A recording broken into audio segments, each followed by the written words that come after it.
It begins with a voice, not a scream, not a monster's roar, just a voice. A man's voice, calm, monotone, seeping through a telephone line in the pre-dawn hours of an August morning. It's a voice that would become a phantom, an audio ghost haunting a city for the next half-century. I want to report a murder. No, a double murder. They are 2 miles north of Columbus Parkway, up near the golf course. I'm the one who did it. The call is a confession, but it's more than that. It's a challenge, a declaration, the opening move in a game of terror that has never truly ended. The man on the other end of that line would soon give himself a name, a symbol, a brand. He would call himself the Zodiac. He's America's Jack the Ripper, a faceless bogeyman who haunted the lovers' lanes and quiet streets of Northern California. In the late 1960s and early 1970s, he shot, stabbed and terrorized. But the killing was only part of his design. His true art was the fear.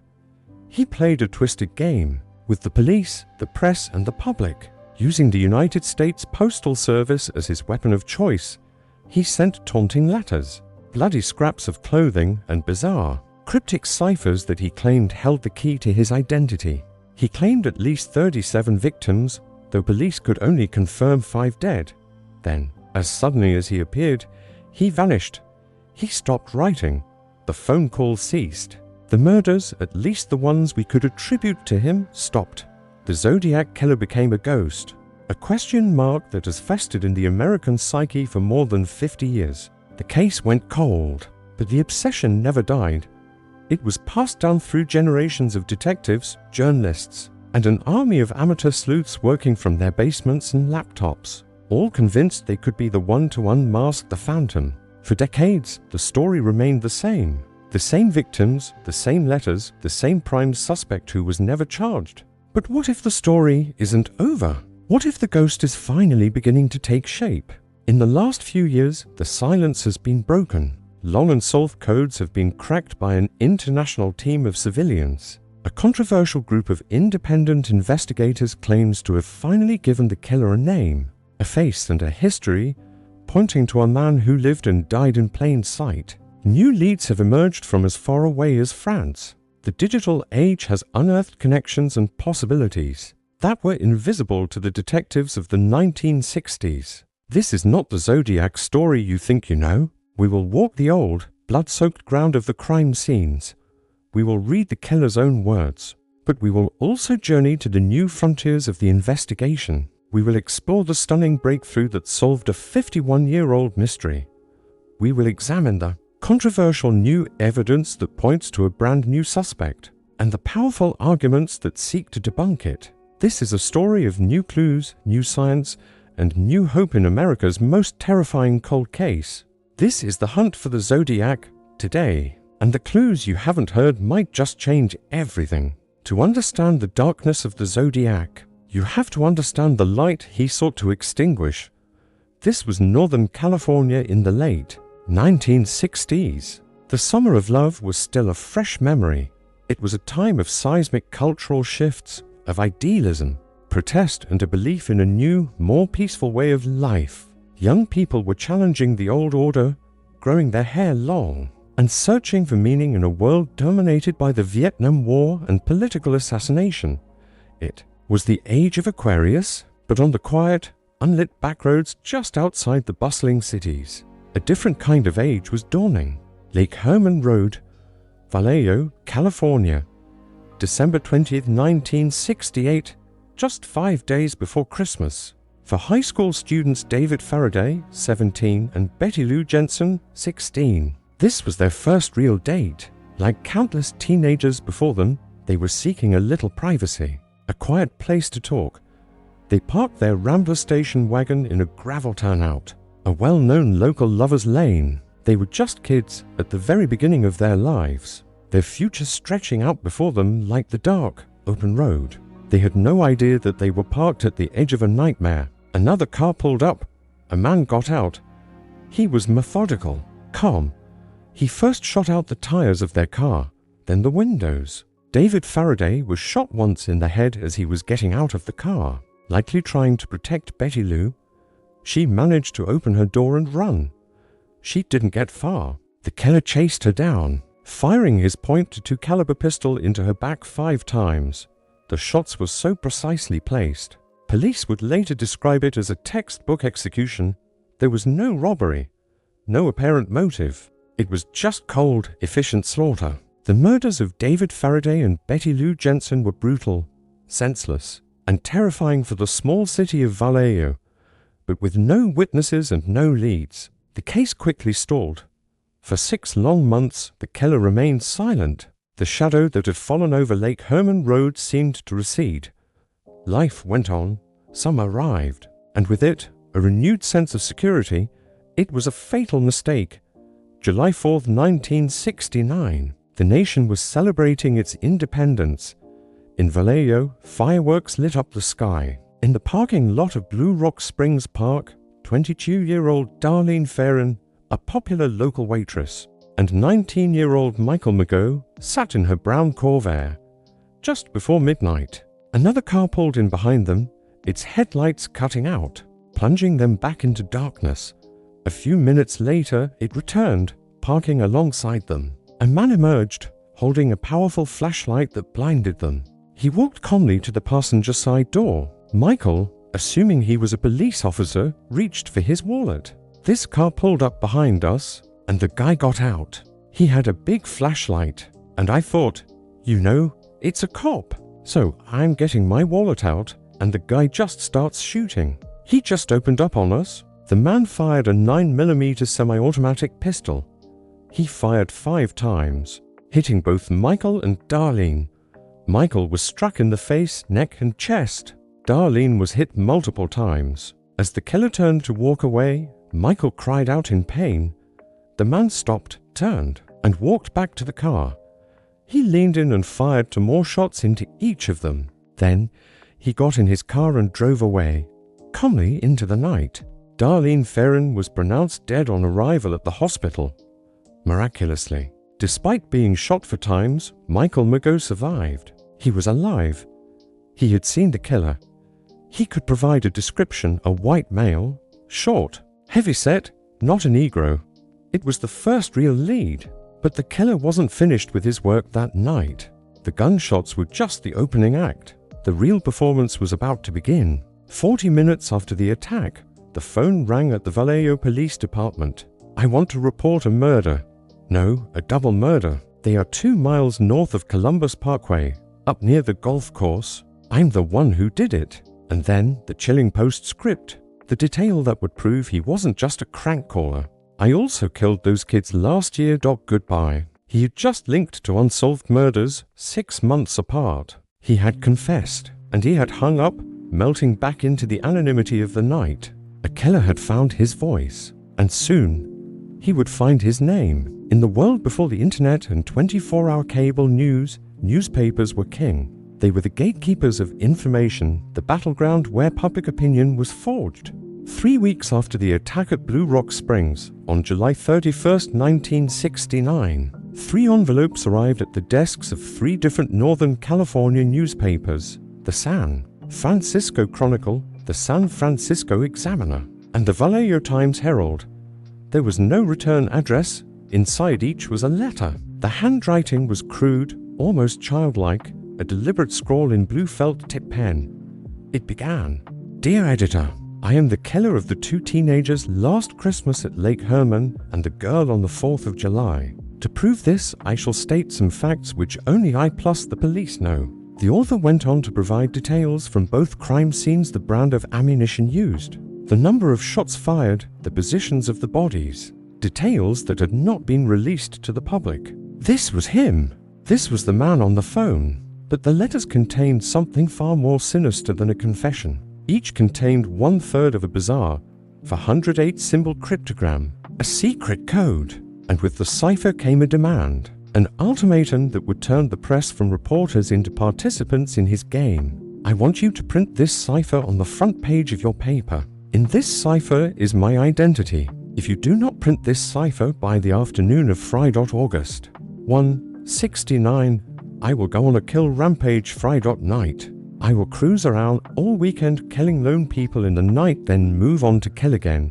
until I end up with a dozen people over the weekend. The threat was terrifyingly clear. Publish my code or people will die. The editors were faced with an impossible choice: give a platform to a murderer and risk inspiring copycats, or ignore him and risk having the blood of a dozen innocent people on their hands. After a tense debate with law enforcement, who urged them not to publish, the newspapers made their decision. On August 2nd, the San Francisco Chronicle published the cipher under the headline, "Coded Message from a Killer." The killer had his stage, but he still needed a name for the playbill.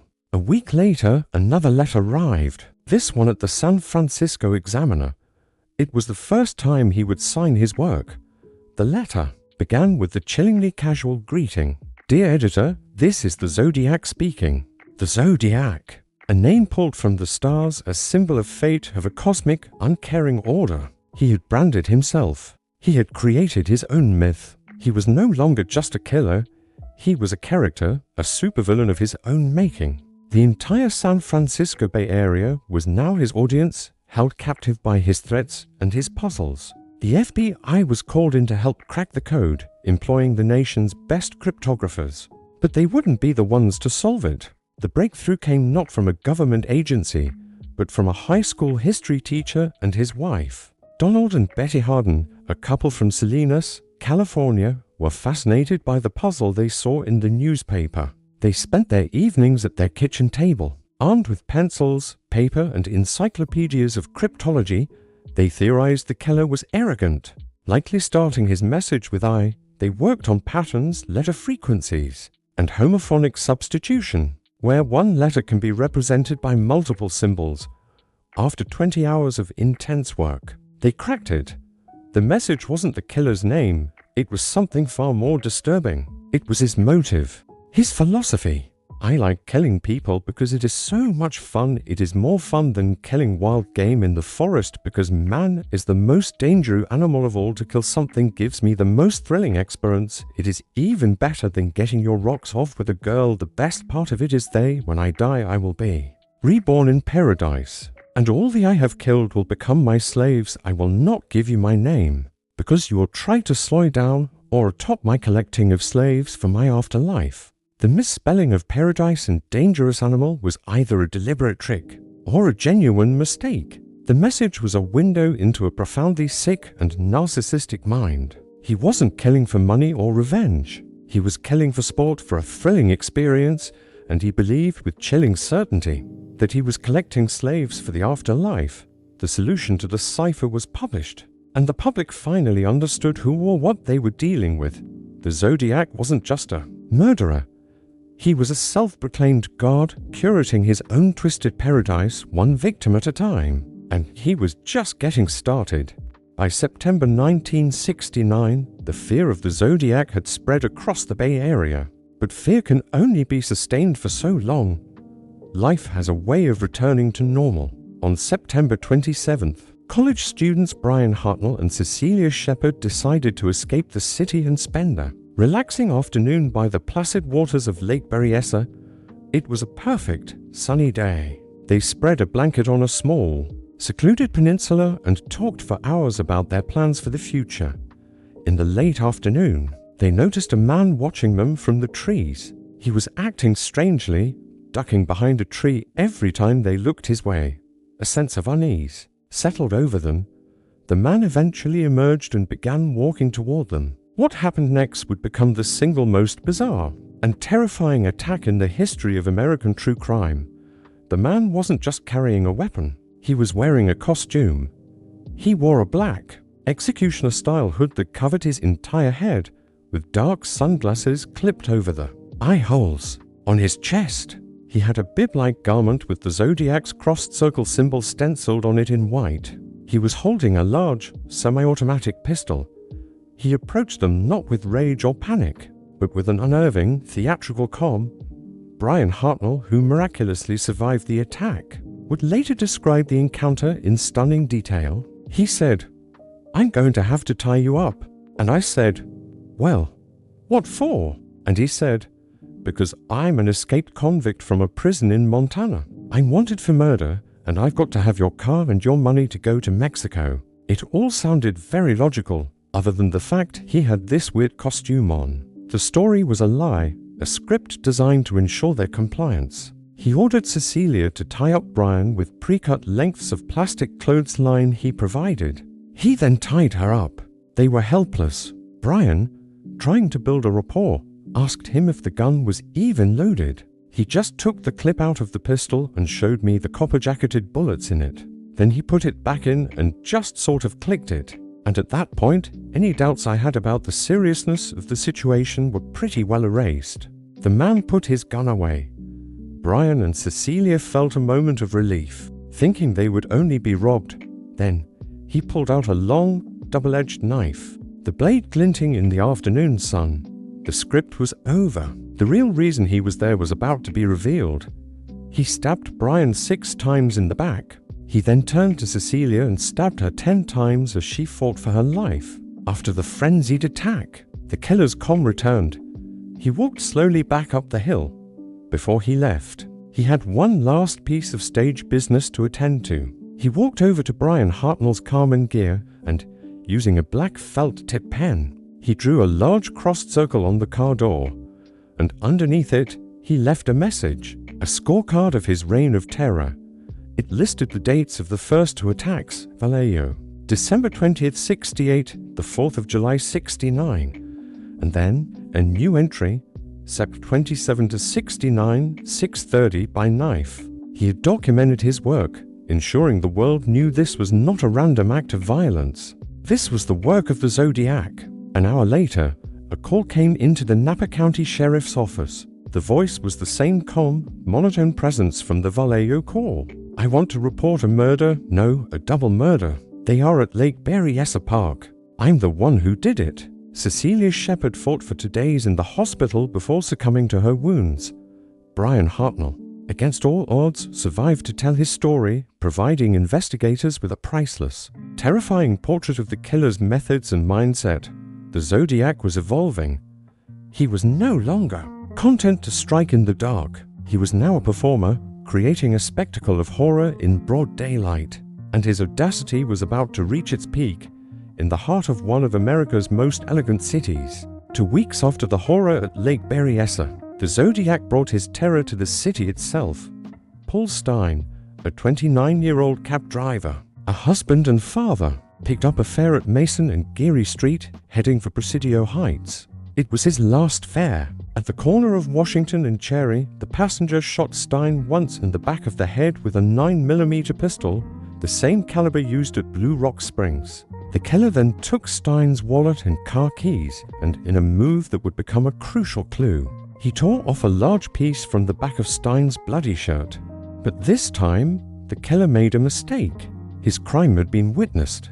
A group of teenagers at a party in a house across the street saw the attack and immediately called the police. The police dispatcher, however, made a critical error. In the chaos of the moment, she broadcast that the suspect was a black male adult. The first 2 officers to respond, Donald Falk and Eric Zelms, saw a white man walking calmly down the street, away from the crime scene. Believing they were looking for a black suspect, they merely slowed down, asked him if he'd seen anything, and then drove on, right past the Zodiac. It was perhaps the closest law enforcement would ever come to catching him. By the time the description was corrected, the killer had vanished into the dense greenery of the Presidio, a massive park and military base. A huge manhunt ensued with police dogs and hundreds of officers, but it was too late. He was gone. He had killed a man in a wealthy, well-lit neighborhood, been seen by multiple witnesses, spoken to police officers, and still, he had escaped. The city of San Francisco was in a state of shock. The Zodiac was no longer a phantom on the backroads. He was a ghost who could walk their city streets with impunity. 2 days later, a letter arrived at the San Francisco Chronicle. Inside was another chilling message and a piece of Paul Stein's blood-soaked shirt. "This is the Zodiac speaking. I am the murderer of the taxi driver. About 2 minutes after I left the cab, I was stopped by a police car. The men asked me if I had seen anything. I told them there was a man running down the street with a gun. If they had not been so polite, I would have shot them, the SF. Police could have caught me last night if they had searched the park properly. The letter was a direct taunt, a gleeful recounting of his escape and the police's incompetence. But it also contained a new, terrifying threat. He was no longer content with picking off couples in secluded spots. He was ready to escalate his war. School children make nice targets. I think I shall wipe out a school bus some morning. Just shoot out the front tires plus then pick off the kiddies as they come bouncing out. This was his masterstroke of terror. He had threatened the most vulnerable members of society, children. The Bay Area was thrown into a panic. Police motorcades began escorting school buses. On some routes, armed guards rode with the children. The Zodiac had, with the price of a postage stamp, brought a major American metropolitan area to its knees. He was in complete control. The letters, the ciphers, the phone calls. The threats, the hunt for the Zodiac was no longer just a murder investigation. It was a national obsession. The murder of Paul Stine in San Francisco proper elevated the Zodiac case to the highest priority. The investigation fell to two of the SFPD star homicide inspectors, Dave Toschi and his partner, Bill Armstrong. Toschi, with his flashy bow ties, quick wit, and signature upside-down shoulder holster, would become the public face of the investigation. He was a relentless, intuitive detective who became consumed by the case. Armstrong was his perfect foil. Quiet, methodical, a man who worked through the evidence with painstaking precision. Together, they formed the lead duo in a real-life drama that felt like it was ripped from a Hollywood movie. In fact, Steve McQueen would later base his famous character in the film Bullet on Dave Toschi. But the Zodiac was unlike any killer they had ever encountered. In the late 1960s, forensic science was in its infancy. There was no DNA analysis, no AFIS fingerprint database, no sophisticated computer profiling. The investigation was built on shoe leather intuition and mountains of paper.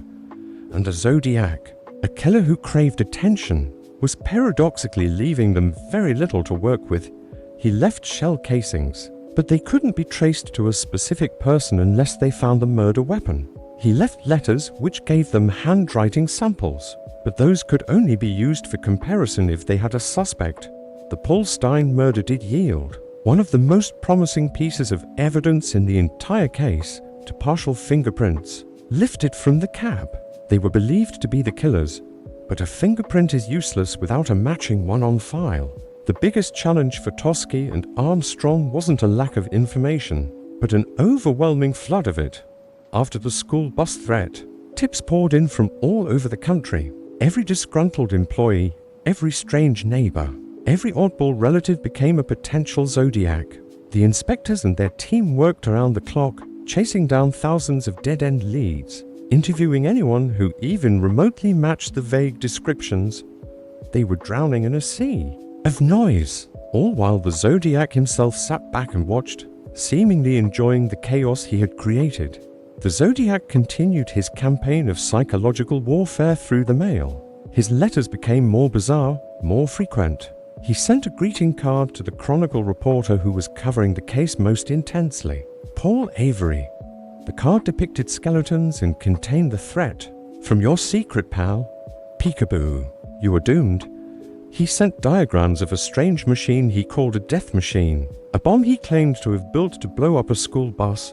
The bomb was never found, and most investigators believe it was just another one of his fantasies, another tool to generate fear. He was toying with them, keeping them off balance, ensuring his name remained on the front page. On October 22, 1969, just over a week after the school bus threat, the Zodiac took his game to a new medium, live television.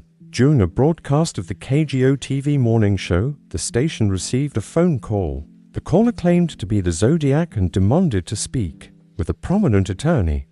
One of the guests on the show that morning happened to be one of the most famous lawyers in America, Melvin Belli. Belli, a flamboyant and brilliant defense attorney known as the King of Torts, agreed to take the call on the air. What followed was one of the most surreal and tense moments in television history. For nearly an hour, millions of viewers across the Bay Area listened as Melvin Belli spoke with a man who called himself Sam and claimed to be the Zodiac. "I don't want to be killed.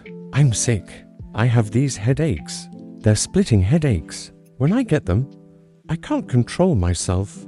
The man on the phone sounded desperate, frightened. He spoke of a hidden part of himself that took over and committed the murders. He told Belly he was afraid of killing again. Belly, using all his legal and persuasive skills, tried to keep him on the line to convince him to turn himself in. He arranged to meet the caller to get him the help he claimed he needed. "Sam, I'll meet you. I'll come by myself. You have my word of honor, Sam.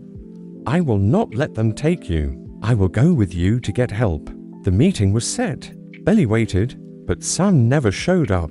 The question has haunted the case ever since. Was Sam the Zodiac? The man's voice and demeanor seemed utterly different from the cold, taunting persona in the letters. Police later traced the call to a patient at a local mental institution who had a history of making false confessions.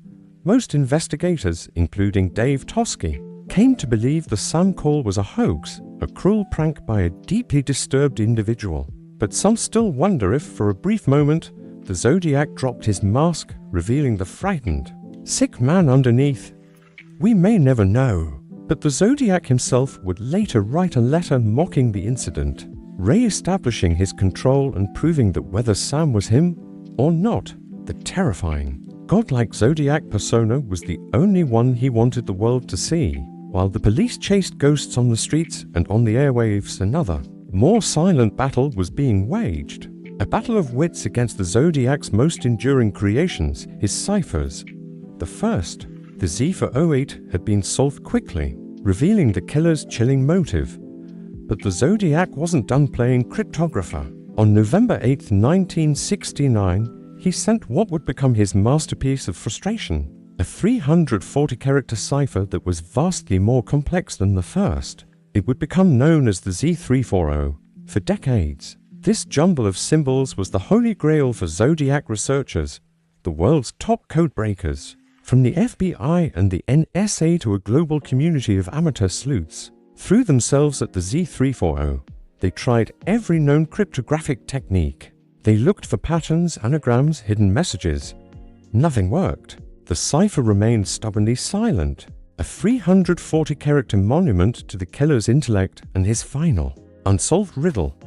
Along with the Z340, he sent other, smaller puzzles, a short, 13-character cipher that read, "My name is underscore, underscore, underscore, underscore, underscore." Another 32-character cipher sent with a map of the Bay Area. These, too, resisted all attempts at a solution. The ciphers were more than just a puzzle. They were a promise, a tantalizing suggestion that if someone were just clever enough, they could unlock the ultimate secret, the killer's name. They fueled the obsession, keeping the case alive long after the murders stopped. They were the Zodiac's greatest taunt, a lock without a key, a mystery that, for half a century, seemed destined to remain unsolved forever. As the years turned into decades, the Zodiac case grew colder. Dave Toschi and Bill Armstrong moved on to other cases, though the Zodiac never truly left them. Hundreds of men had been investigated and cleared, but one name, more than any other, became synonymous with the Zodiac. One man became the case's great white whale, a suspect so compelling that for many, the case was unofficially closed. His name was Arthur Lee Allen. Allen first came to the attention of police in 1971. A former friend and co-worker named Don Chaney reported a series of disturbing conversations they'd had years earlier. Chaney claimed that Allen, a disgraced former elementary school teacher who had been fired for molesting a student, had confessed his dark desires. "He told me he wanted to hunt people. He said he'd use a flashlight attached to his gun to blind them. He said he'd call himself Zodiac, and he would taunt the police with letters and codes." It was a shocking claim. Chaney said Allen had even described his plan to wipe out a school bus months before the Zodiac made that same threat in a letter. When investigators began digging into Arthur Lee Allen's life, the circumstantial evidence began to pile up at an alarming rate. He wore a Zodiac brand watch with the crossed circle symbol on the face. Police found a royal typewriter in his home, the same brand and font used to type one of the Zodiac letters. He lived in Vallejo in his mother's basement, just minutes from the first crime scenes.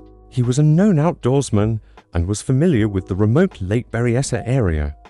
He owned firearms, including weapons of the same caliber used in the attacks. He had knowledge of chemistry and explosives, lining up with the Zodiac's bomb threats. The physical description was also a near-perfect match to the one provided by the surviving witnesses.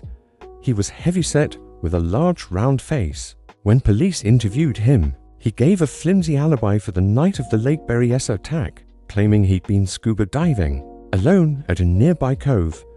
During searches of his trailer, police found bloody knives and strange, coded messages. Allen himself seemed to enjoy the attention, playing cat and mouse with the detectives. He offered bizarre, self-incriminating statements like, "I'm not the Zodiac, and if I was, I certainly wouldn't tell you."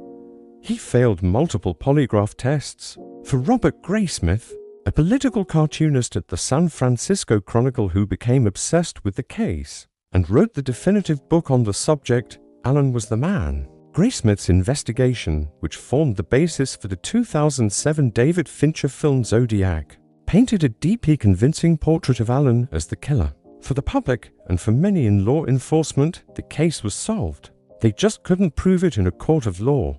Arthur Lee Allen looked perfect. To perfect. He was the villain from Central Casting, the monster hiding in plain sight. But in a court of law, circumstantial evidence isn't enough, and as investigators dug deeper, the seemingly airtight case against Allen began to spring leaks, major, undeniable leaks. First, the physical evidence. The partial fingerprints found in Paul Stein's cap, the best physical clue in the entire investigation, were compared to Arthur Lee Allen's prints. They were not a match. The palm print found on one of the Zodiac letters was also compared. Not a match. This was a significant blow. The Zodiac had been careless. He had left his mark, and that mark did not belong to Arthur Lee Allen. Then there was the handwriting. Dozens of handwriting experts compared Allen's writing to the Zodiac's distinctive scroll. While there were some similarities, the overwhelming consensus was that they were not written by the same person. The Zodiac's writing was more natural, while Allen's attempts to replicate it looked forced and artificial. Decades later, with the advent of new technology, the case against Allen would take its most definitive hit. In 2002, the SFPD developed a partial DNA profile from the saliva on the stamp and envelope of one of the Zodiac letters. They compared this DNA to a sample from Arthur Lee Allen, who had died in 1992. The result was unequivocal. It was not a match. For many, this was the final nail in the coffin for the Allen theory. The fingerprints didn't match. The handwriting didn't match. The DNA didn't match. The man who had been the prime suspect for over 30 years, the man who had died under a cloud of suspicion, was likely not the Zodiac. This created a terrifying vacuum at the heart of the case. If the Zodiac wasn't the man everyone thought he was, then who was he? The investigation was thrown back to square one. The ghost was a ghost once more. The case was colder than ever, and it would remain that way for years until a team of amateur codebreakers, scattered across the globe and connected by the internet, did what the FBI and NSA never could. They made the Zodiac speak again. For 51 years, the Z340 cipher was a silent challenge, a cryptographic Mount Everest. But the world had changed since 1969. The tools of the codebreaker were no longer just pencil and paper. They were supercomputers, sophisticated software, and the collective intelligence of the internet, a global community of citizen sleuths dedicated to solving history's greatest mysteries, had grown on forums and websites, sharing theories and working together. Three such men, living thousands of miles apart, would form an unlikely team. David Oronchek, an American web designer, Sam Blake, an Australian mathematician, and Jarl van Eyck, a Belgian warehouse operator and programmer. Together, they brought their unique skills to bear on the Z340. Van Eyck developed powerful code breaking software, running thousands of possible solutions. Oronchek and Blake focused on the patterns and the likely content of the message. They suspected, as many had before, that the Zodiac had made a mistake in the cipher's construction. On December 3rd, 2020, they had their breakthrough. they realized the Zodiac wasn't reading the symbols, left to right like a normal message. He was reading them diagonally, starting in the top left corner and stepping down one row and over to columns. Like a knight's move in chess, it was a complex, deliberately obscure pattern. They fed this new understanding into their software. The computer churned through the possibilities, and then coherent phrases began to emerge from the gibberish. On December 5, 2020, David Orenchuk hit send on an email to the FBI. The subject line, Zodiac cipher solved. They had done it. They had cracked the uncrackable. The world held its breath. What secret had the Zodiac hidden for half a century? Was it his name? His location? A final confession? The FBI quickly confirmed their solution was correct. The message was authentic, and it was pure Zodiac. I hope you are having lots of fun in trying to catch me. That wasn't me on the TV show, which brings up a point about me. I am not afraid of the gas chamber, because it will send me to paradise all the sooner, because I now have enough slaves to work for me, where everyone else has nothing when they reach paradise, so they are afraid of death. I am not. Afraid because I know that my new life will be an easy one and paradise death is. The message cuts off, the last word incomplete. It was not a name, it was a taunt, a rambling, misspelled screed doubling down on his slaves in paradise fantasy. He was mocking the Sam TV show caller, confirming it was a hoax. He was thumbing his nose at law enforcement, reveling in the fun of the chase. The solution was both a monumental achievement and a crushing disappointment. The cipher didn't unmask the killer, it only amplified his sick persona. But it proved one thing beyond all doubt. After 51 years of silence, the case was not dead. And if one impossible code could be broken, what other long-held secrets were waiting to be discovered? The solving of the Z340 breathed new life into the case, but the next major development would come not from a cipher, but from a controversial team of independent investigators. The Case Breakers are a volunteer group of more than 40 former law enforcement officials, military intelligence officers, and forensic experts. In October of 2021, they issued a stunning press release that made headlines. Around the world, they claimed they had solved the Zodiac case, they had identified the killer, and it wasn't Arthur Lee Allen or any of the other long-standing suspects. His name, they said, was Gary Francis Post. Post was an Air Force veteran and a house painter from the small town of Groveland, in the Sierra Nevada foothills. He had died in 2018 at the age of 80. The Case Breakers claimed that a mountain of new evidence, uncovered through years of investigation, pointed directly to Post. Their primary piece of evidence was photographic. They claimed that scars on Gary Post's forehead were a perfect match for the scars seen on the famous 1969 police sketch of the Paul Stine killer. But the scars were just the beginning. The group claimed to have a whistleblower, a man who had been part of Post's so-called posse, a group of men Post would take into the mountains on hunting trips. This whistleblower claimed that Post had terrorized him for years, grooming him into a killing machine. He said he had witnessed Post burying murder weapons and had seen him writing in a cryptic style.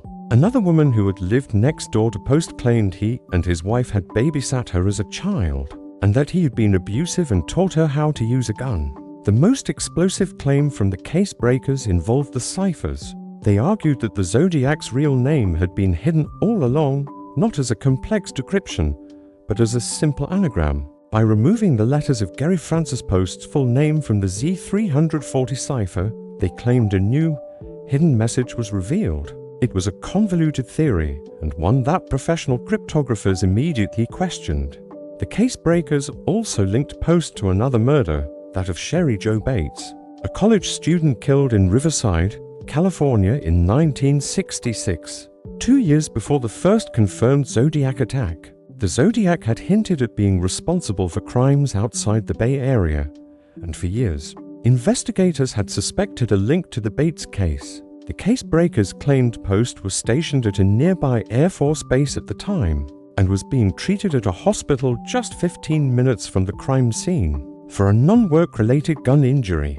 They presented their findings as definitive proof. For a moment, it seemed the ghost finally had a name. The case-breaker's announcement was a media sensation, but almost as quickly as the headlines appeared, the theory began to attract intense scrutiny from law enforcement, journalists, and the online community of Zodiac researchers who had been living with the case for decades. The official response from the agencies still in charge of the case was swift and dismissive. The San Francisco Police Department and the FBI both issued statements saying the case was still open and that the evidence presented by the case breakers did not close it. Critics pointed out major holes in the group's evidence. The forehead scar match was highly subjective. Scars can look different in photos. And the sketch itself was a composite based on the fleeting memories of teenagers. The anagram theory was widely debunked by cryptographers, including David Orenchuk. The link to the Sherry Jo Bates murder was also officially refuted in 2021.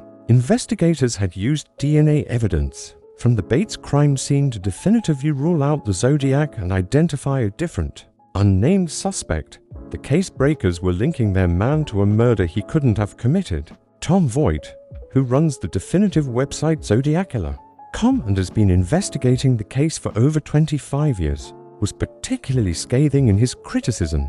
The case breakers' evidence is a collection of circumstantial nonsense and hearsay. They have offered nothing that would be admissible in a court of law. The controversy highlights a central tension in modern cold case investigation. On one hand, citizen sleuths and outside groups can bring fresh eyes and new resources to a stalled case. On the other, their methods can lack the rigor of official police work, leading to sensational claims that can muddy the waters and cause pain for the victims' families. The Gary Francis Post theory remains a fascinating, but hotly contested chapter in the Zodiac saga. For the official investigation, he is just one more name on a very long list, but the search for new leads hasn't stopped. And the latest, most surprising clue comes from an entirely different continent. In 2021, a French engineer and amateur sleuth named Fakel Ziraoui believed he had stumbled upon a new, incredible connection.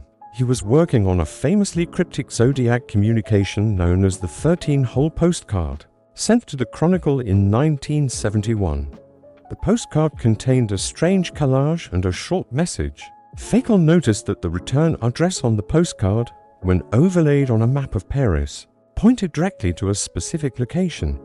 He then discovered an obscure French cold case from the same era, a series of murders and assaults that bore a striking resemblance to the Zodiac's methods. The French press had nicknamed their own phantom Le Grail, or the pockmarked man. He, too, had taunted police and then vanished. Fakel believed the two killers might be the same person. This theory, while intriguing, remains highly speculative. There is no hard evidence linking the American and French cases, but it illustrates the global reach of the Zodiac myth, a puzzle so compelling that people on the other side of the world are still trying to solve it, still searching for clues hidden in plain sight. David Faraday, Betty Lou Jensen, Darlene Ferrin, Cecilia Shepard, Paul Stein. They are the 5 confirmed dead, but the Zodiac's victim count is far higher.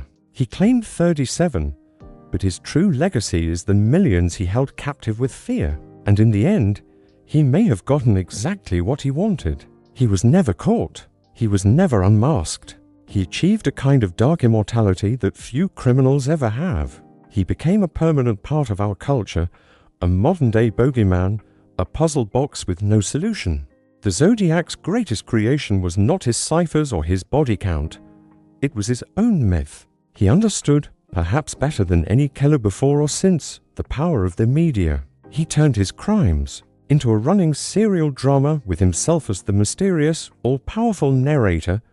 We became obsessed not just with catching him, but with understanding him. He represents the terrifying idea that evil doesn't always have a clear motive. Sometimes it's just a man with a gun and a pen who enjoys the fun of killing.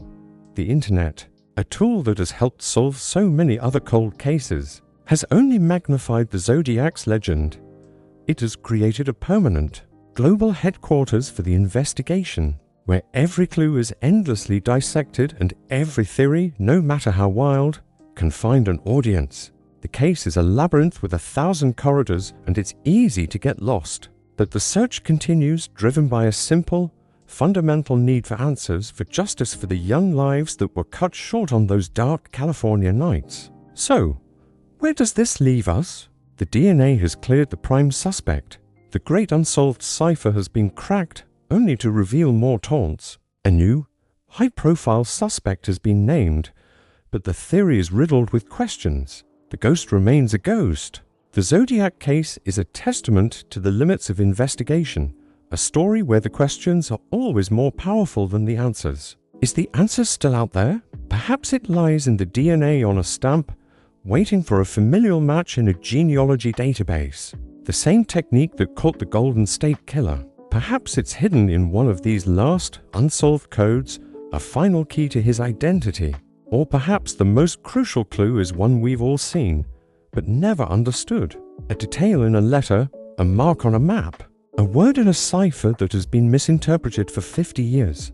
The Zodiac Killer wanted to be remembered forever. He succeeded. He is more than just a man now. He is a question mark hanging over our history. A ghost story told around the digital campfire. And the final, chilling question is not just who he was, but whether the puzzle he created can ever truly be solved. The hunt continues, no longer just in the evidence lockers of the SFPD, but in the minds of anyone who looks at the clues and dares to ask, what did we miss? Perhaps the right pair of eyes just hasn't seen it yet. Perhaps those eyes are yours.